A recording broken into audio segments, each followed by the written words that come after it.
Yo, what's going on, guys? And today I wanted to talk about what is Ben Simmons' trade value. I think it's very, very intriguing due to the fact that we really don't know what it's supposed to be at because last year it seemed like it was a lot higher than it is this year. So I want to hear your guys' thoughts down below. What do you guys think?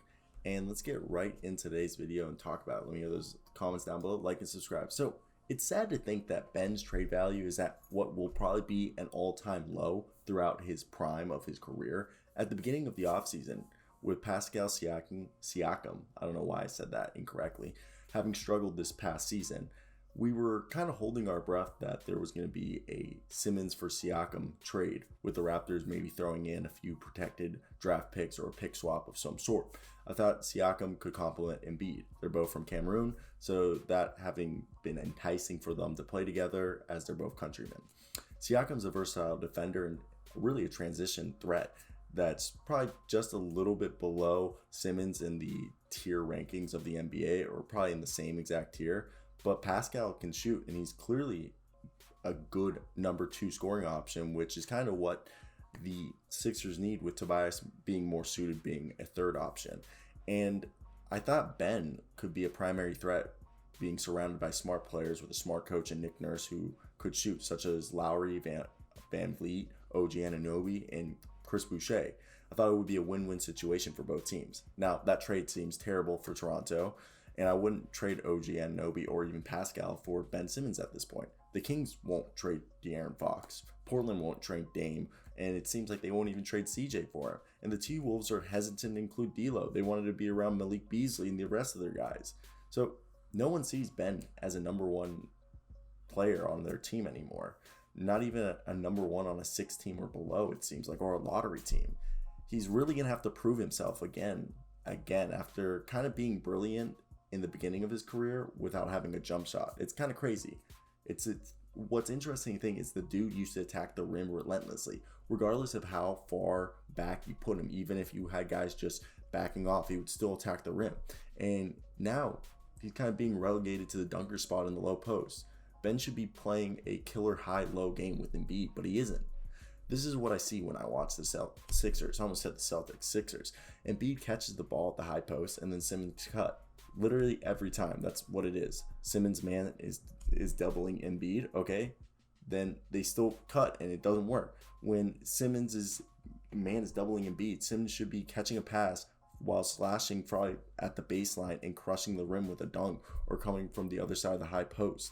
Okay, and Embiid and him should have like a great duo, but it isn't happening. And I don't really get it. There's nothing wrong with Simmons.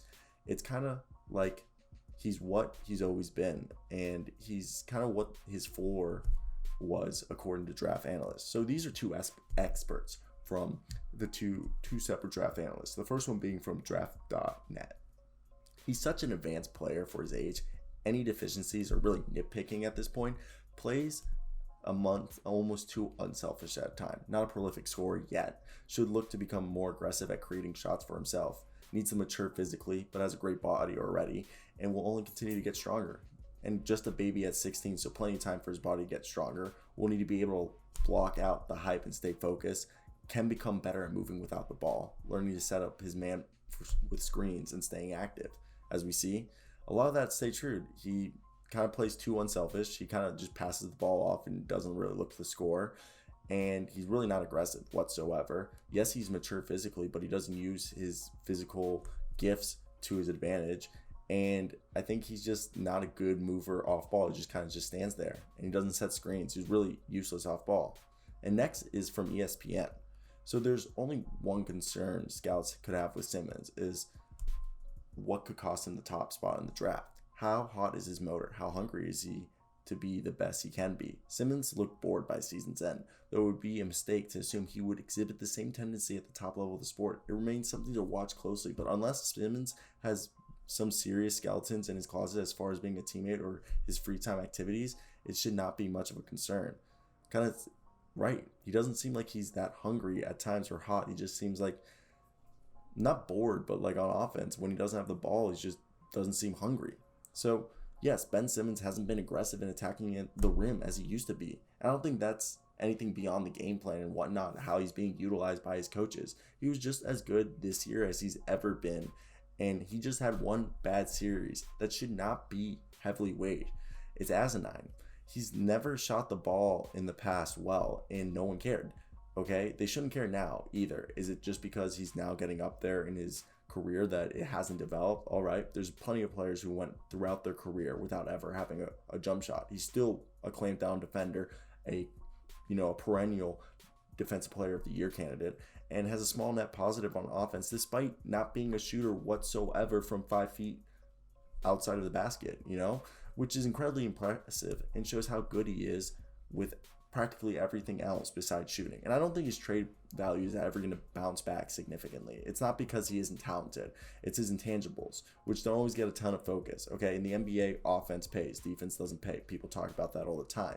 Ben has spent most of his time in Philadelphia flying under the radar of, Joel Embiid and Jimmy Butler, who drew most of the media attention and were looked at as the team's leaders. For teams looking to acquire Ben, that's the tricky part, is that you can't really be sure what his contributions will be like and whether he'll eventually do things that'll take to win. And whatever form that takes, he'll probably be, somebody who, I don't know. I think the shooting woes are always going to be something that are going to be a flaw. And he hasn't been willing to meaningfully adjust his style of play either. So I know that's a big part of what being a leader and star player is about, is adjusting your play for the success of the team. Because of this, I doubt there are teams debating if he's a number one. And, and I think they're more wondering if he's a 2 or a 3. And to be a 2, they would clearly need a franchise player already on their roster. But it seems like a lot of teams who already have that don't want him because they don't want to give up the absurd value that the Sixers asking for. And I think the other part is if a team thinks of him as a luxury 3 or third option, it's more along the lines of a mercenary or role player who doesn't have an emotional attachment to the team and who probably will be traded multiple times in his career. And I think that's what Ben Simmons' camp is trying not for him to be. So a prerequisite to acquiring Ben is having star players in place who offset his weakness of shooting / half-court scoring. Okay?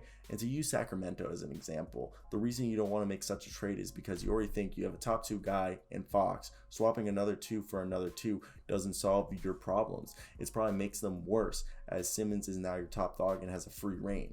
Okay? You may be putting yourself in a better spot by being in the playoffs, but you're not putting yourself in a better spot to be in contention for a title. And Fox is likely to be a more consistent contributor, even though theoretically his ceiling is lower than Ben Simmons. And Portland won't do a Ben for Dame swap, as a core of Ben and CJ won't really accomplish them anything more than just having Dame on the roster with CJ. And the franchise knows that their fan base wouldn't like that swap whatsoever. And CJ for Ben could ideally fit for, the Trailblazers, as it would suit them. But I don't know if that contract is something that the Sixers will like to lock themselves in. So ideally for Philly, some teams talking their way into making Ben a number 1 or Ben having a connection to a team where that general manager or coach has a connection with his agent, or just Ben, or Ben is good friends with the player and that player makes it his sole purpose to get him there. So ideally, the deal is probably going to be to recoup some value with some picks and with some soon to expiring low-level all-star players, such as, Bradley Beal if he does demand a trade, Zach LaVine if the Bulls really suck. And there's a few players out there that they could also look at, maybe a Malcolm Brogdon deal, and maybe the T-Wolves fold and they give them D'Angelo Russell with Malik Beasley, which is ideally the best deal that looks like on the table. So I want to hear your thoughts down below. Ben Simmons deal, what do you think it should be? I hope you guys did enjoy, but peace out.